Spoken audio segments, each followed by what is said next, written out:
नमस्कार दोस्तों, मैं आपका दोस्त सुधीर कुमार और आपका स्वागत है मेरे channel real talk with Sudhir Kumar Jatav में। 12 फरवरी को बिहार विधानसभा में विधानसभा अध्यक्ष के खिलाफ अविश्वास प्रस्ताव लाया गया और मुख्यमंत्री नीतीश कुमार ने विश्वास मत हासिल किया। बिहार विधानसभा में इस दौरान अविश्वास प्रस्ताव पर जो चर्चा हुई उसमें तेजस्वी यादव ने कहा समय आएगा तो तेजस्वी भी आएगा, लेकिन वो यह बताना भूल गए कि समय ने उनको ऐसी मार दी है जो राष्ट्रीय जनता दल के कर्मों का ही फल है। जो उन्होंने किया था उसका फल उनको भुगतना पड़ रहा है।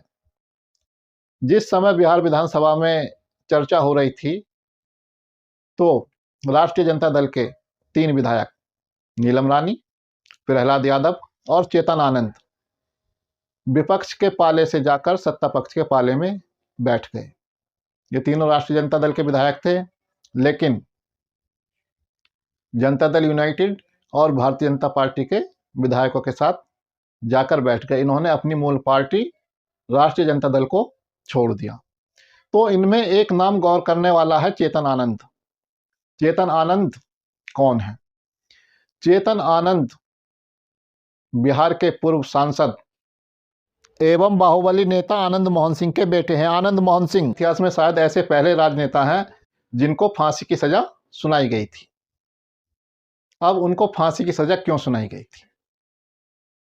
उनको फांसी की सजा दलित अधिकारी, दलित कलेक्टर, दलित आईएएस अधिकारी जी कृष्णैया की हत्या के मामले में सुनाई गई थी।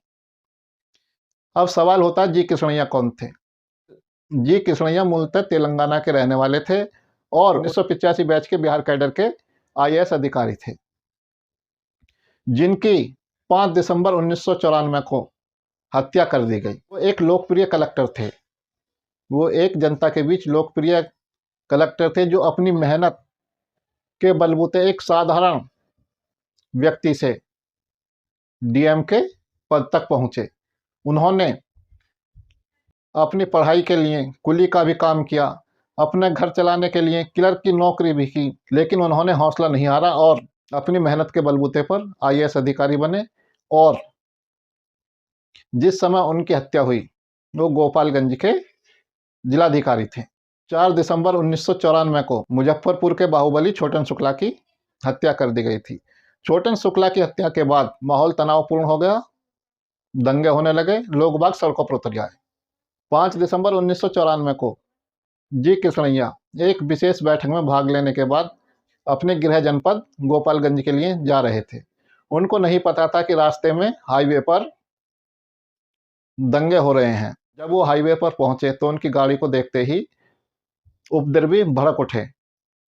लाल बत्ती लगी उनकी गाड़ी थी, डीएम थे, तो सरकारी अधिकारी को देखते ही वो लोग भड़क उठे। उन्होंने जी कृष्णैया को उतारा और उनको मारना शुरू कर दिया। वो कहते रहे कि मैं मुजफ्फरपुर का डीएम नहीं हूं बल्कि गोपालगंज का डीएम हूं। लेकिन भीड़ ने उनकी एक नहीं सुनी और उनको गोली भी मार दी गई। तो एक जिलाधिकारी की इस तरह से हत्या करने के मामले में आनंद मोहन सिंह को 2007 में फांसी की सजा सुनाई गई, जिसको बाद में हाई कोर्ट ने उम्र कैद की सजा में तब्दील कर दिया। इसके खिलाफ वो सुप्रीम कोर्ट भी गए, लेकिन सुप्रीम कोर्ट ने उम्र कैद की सजा को बदलने से इनकार कर दिया। तब से वो उम्र कैद की सजा काट रहे थे। लेकिन पिछले वर्ष 2023 में जनता दल यूनाइटेड और राष्ट्रीय जनता दल की सरकार ने मिलकर आनंद मोहन सिंह को रिहा करने के लिए जेल नियमावली ही बदल डाली, जेल मैनुअल ही बदल दिया।